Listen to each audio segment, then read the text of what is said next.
IB Economics, Analyzing the Effects of Carbon Pricing on Environmental Sustainability. Good morning/afternoon, fellow IB Economics students. Today, we'll be discussing one of the most pressing issues of our time, environmental sustainability, through the lens of carbon pricing. Firstly, let's define carbon pricing. Simply put, carbon pricing is a policy that aims to reduce greenhouse gas emissions by putting a price on carbon. This price can take different forms, such as a carbon tax or a cap-and trade system, and is typically based on the amount of carbon dioxide, or equivalent, released into the atmosphere. The rationale behind carbon pricing is twofold. Firstly, carbon emissions are a negative externality. They impose costs, such as air pollution or climate change, on society that are not reflected in the market price of goods and services. Carbon pricing, therefore, aims to internalize these costs and provide economic incentives for individuals and firms to reduce their emissions.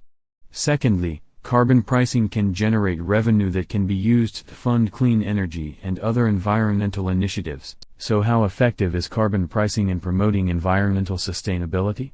The answer is mixed.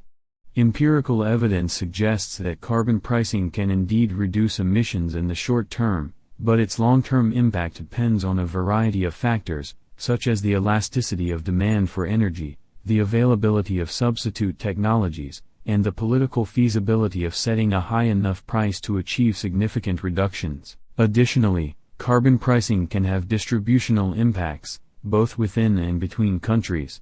For example, a carbon tax might disproportionately affect low-income households, who spend a higher fraction of their income on energy, unless provisions are made to offset these costs. Similarly, a carbon pricing policy might put domestic industries at a disadvantage relative to foreign competitors who are not subject to the same regulations, which could lead to carbon leakage, the phenomenon where emissions shift to countries with weaker regulations. Despite these challenges, many experts believe that carbon pricing can play an important role in mitigating climate change and promoting sustainable economic growth. However, they also emphasize the need for complementary policies, such as investment in renewable energy, education and awareness campaigns, and international cooperation to avoid the pitfalls of carbon pricing and maximize its benefits. In conclusion, the effects of carbon pricing on environmental sustainability are complex and multifaceted. As IB Economics students, it is our responsibility to critically analyze the strengths and weaknesses of different policy solutions and advocate for evidence-based decisions that align with our values and goals. By doing so, we can contribute to building a more just, equitable, and sustainable world for ourselves and future generations. Thank you.